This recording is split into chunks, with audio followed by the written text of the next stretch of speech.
Welcome back to Slothbox. This channel is proudly sponsored by Lionpool Security Services and the Excelsior Sporting Club. So now I'm joined with Junaid Bostan. Junaid, how are you, mate? I'm good, pal. How are you? Yeah, very good. Thank you. Thanks for joining me. I just wanted to get you on Zoom today to speak about your upcoming fight.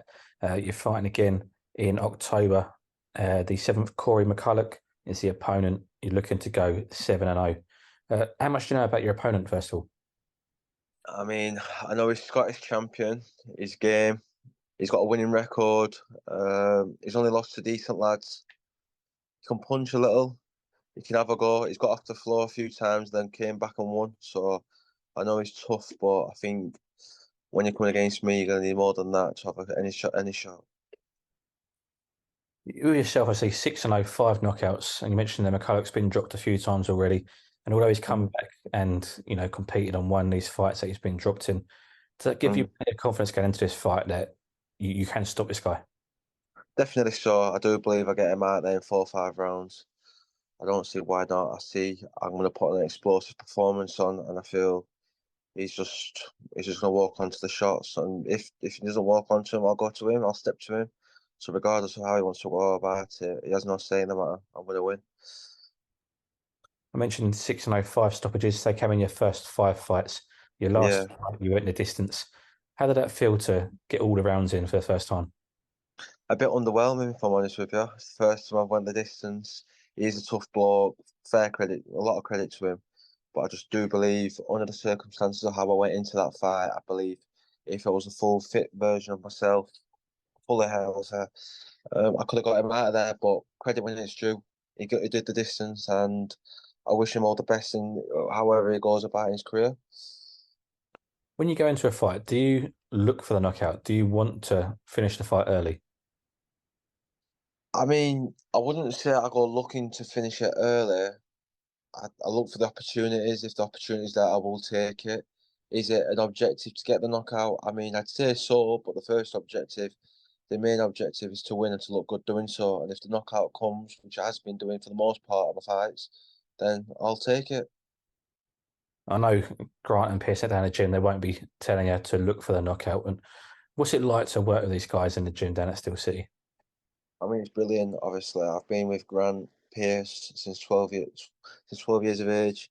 Been around Sonny and Dalton for the same amount of time as well. So I'd say I've almost took it for granted being around the likes of these people from a very young age. But it is good, definitely good, and I've been privileged to be around good boxers from a very, very young age. Even before I was with Grant, I was in the Ingle gym when I was training with the likes of Kell, Barry, been around Junior, all the young pros at that time, Lee Wood, Jordan Gill, Atif Shafi, the names go on, and obviously seeing that from a young age, subconsciously you're picking up things, learning things, being around top pros and knowing what's needed of you to get to the top. You mentioned some big names there. What would you say has been the best piece of advice or the best thing that you've seen that you've taken on board that you still use or think about this day? In life or boxing? Either or both. Brendan always says, be nice to people on your way up because you'll meet them on your way down. And boxing is just, I've always been told from like as a general piece of advice from a lot of people, from people who are big in the sport, in and out of the ring. I've always been told, look, boxing is a business. Pro boxing is a business. It's not a sport. It's a business. You need to be the full package, regardless of how good you are and how. And there's a lot of men right now what are making a lot of money, and they're not necessarily good in boxing or a good boxer. It's just they can do everything else. They're entertaining or they can talk a lot. Whereas if you've got the full package, which I'd like to think I do have, the sky's the limit. With that side of it, and you've got to sell yourself, you've got to market yourself well, you've got to be able to do a bit of everything, as you mentioned there. Do you feel any added pressure to, for example, these media obligations, doing these interviews, getting yourself out there and into the public eye? Do you feel any pressure to do that? I mean, do I feel pressure doing it? No, but I definitely do know I need to do it, and I'd like to do more, if anything, because I know I'm not in the situation right now where I can say no to these opportunities, as I'm not where I want to be yet, and eventually I will get to that position, and I need to work my way up, and I will get there. You mentioned you're not where you want to be yet. Obviously, every boxer's aim is to be a world champion. That is what everyone Yeah, gets into the sport for. For yourself, do you feel you're on the right path? We've got the right team around you to get there. 100%. I've got the best promotional company in the world, Matchroom Boxing, under the right good promoter, Eddie Hearn, good coach, brilliant coach, in fact, Grant Smith, good management company in S-Jam, Adam Morelli, and Shane Watson. So, as a collective, not even that, my background, the team in the background, like my strength conditioning coach, my nutritionist, everything's to a T. I've got the ability. I can speak. I understand that. I'd like to suggest that I know the business enough to know I can get myself to the top, and I believe if I'm guided correctly, why not? Definitely so. You're in the wrong sport if you feel like you're just going to be normal average Joe and just earn a living. I feel it's too hard of a sport to just want that. You mentioned getting to the top and obviously to world level. Currently on BoxRec, you're ranked 15th in Britain, Yeah. going for 6 fights in. For Hmm. yourself, in terms of titles and in terms of climbing up these rankings, how long do you see yourself in these big, honours? These, let's say, European title first of all, and that level upwards. I mean, I'm in touching distance. I'd like to believe. I am young. I've not even been pro 18 months yet. And I'm in the top 15 in the 154 division, which is stacked top to bottom domestically. You've got James Metcalf, Josh Kelly. The names go on. They're on that. I'd say the back end of the career. I'd like to think. I mean, I'm 100%. Can you still hear me, pal? Yeah, still got you. Yeah, I can. Yeah. I'd like to still think that I'm the best prospect in the UK at that weight division, definitely so. And it's just a matter of time till I'm not a prospect, but a contender and a champion at this weight. For yourself, is it the domestic route you want to go down? Do you want to collect these titles? You're British, your English title, British title, down to European honours. I mean, it'd be nice to collect all the titles on the way up, but the main objective is being a world champion. So if you went to me a British title or a world title, I'm saying world championship every time. So I'd just like to think I'd leave it in the hands of my coach, my management team, and Matchroom in order to put lead the pathway, and I'll just take the fights what are suggested to me. Is there anybody in your division that you got your sights on that you would like to fight down the line, or potentially early next year?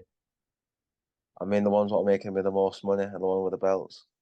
Whoever that name is, so be it. Regardless, I mean, that's the game we're in. So yeah, definitely. I mean, as soon it'll be a matter of time to land that name. What people are chasing. I wouldn't like to suggest that I'm looking for any names at the moment in time, but when they do come and my name's being mentioned alongside these people, trust me, I ain't the one to say no. Talk to me about, you mentioned already Dalton Smith and Sonny Edwards and these guys in the gym. Obviously, Dalton's collected titles and he's still, early on in his career. Sonny's a world champion. These guys Yeah. you work with day in, day out, and you see the successes these guys are having. Does that fuel you and fuel your motivation to get to where they are? Um, Definitely, to be bigger, if anything. Do you see where I'm coming from? Like I've got time on my hands. Dalton and Sonny weren't even a pro at my age, and here I am, 18 months in my career, and I'm in the top 15. And people already mentioned my names in the lights of getting domestic titles and everything already. And I'm already doing 8 rounders, soon to be touching 10 rounders, fighting for international, domestic titles, working my way up. So sky's the limit. I'm not in any competition with them. I do feel it as motivation, if anything, more confidence in what the team are doing around me. Because if they're doing it for them, they're going to do it for me. Absolutely. I mentioned those names. Let's talk about Sonny's fight coming up. Bam Mhm. Rodriguez. It's finally over the line. It's a great fight. For yourself, firstly, how bad has Sonny wanted this fight? Massively, you can tell he was getting frustrated around a few months prior because he wants the big fights. He's one of them. He wants the big nights. He wants the big fights. It's okay having a world title, but when you're just fighting mandatories and not getting the big fights, what you're wanting, I'd say you almost get to a sense of complacency. And you can't, with a bloke like Sonny, you can't let him get like that. So I mean, it's good that he's signed with Matchroom, getting the fights what he wants. I think he'll stick it. He'll go up a gear in camp, be more driven, more tunnel visioned. I feel like he's got a bigger motivation now fighting Bam Rodriguez. I do believe he'll get the respect he's given once he has beaten Bam. Bam is a good fighter. He's talented. He's got a good style to watch. If I'm honest with you, he's good to watch. But I do believe Sonny's got the ability, the skill, the brain IQ to beat him and beat him well. And a couple of potential fights. Dalton's name seems to be linked a lot with Adam Aziz later down the line for a big title, and it's a great fight if they do meet. For yourself, is Dalton just too experienced for Adam Azim? At this moment in time, yes, definitely so. Obviously, I've grown up knowing Adam. Me and Adam have known each other since 12, 13 years of age, winning national titles together, traveling abroad, going to Russia and everything together. But obviously, I'm joined to the hip with Dalton. Dalton's like a big brother to myself. So, I mean, yeah, hopefully to do fight each other. They fight each other for a lot of money. And obviously, I'll be behind my boy Dalton, regardless whether it's now, later, down the line. I just hope they both make a lot of money doing fighting each other. And yeah. Just how big could that fight be for British boxing? Good. I mean, definitely so. We need big fights. At the end of the day, there's a lot of stars in the sport what have retired, and we need bigger stars. So I mean, the likes of myself, Dalton, Adam Azim.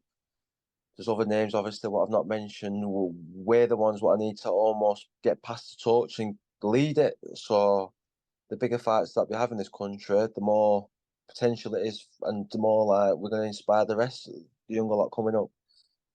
Definitely. You mentioned earlier Kell Brook. There's a lot of talk about him coming back, and Conor Benn's name's been linked with his. How would you see that fight going if they do face each other next year? I mean, depends what Kell Brook turns up, if I'm honest with you. Kell's got impeccable timing. He hits very hard. Growing up watching Kell, he had that style where he weren't necessarily a typical Ingle style, but his timing is phenomenal and he's strong. So it just depends on there's a lot of factors. Kell's half semi-retired. He's only going to come back for a big fight. Conor Benn's in a situation now, obviously, where he's dealing with governing bodies with the drug scandal, obviously. So it just depends on a lot of factors. Depends on what weight and everything like that. But obviously, being a local lad, I'd be behind Kell. And just finally, Junaid, a few quick fire questions for you. First of all, who would you trade places with for a day if you could choose anybody? Oh, don't know, you know. I don't know. I couldn't say. Let me think. No, I have to come back to that one. I couldn't think. What is Junaid Boston's guilty pleasure? Guilty pleasure. I like listening to Amy Winehouse. Shout out, Amy. What is the best compliment you've ever received?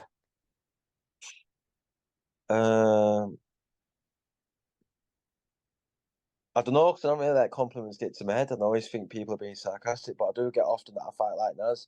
And obviously, growing up admiring Naz, I take that as a massive compliment. Definitely. What never fails to make you laugh?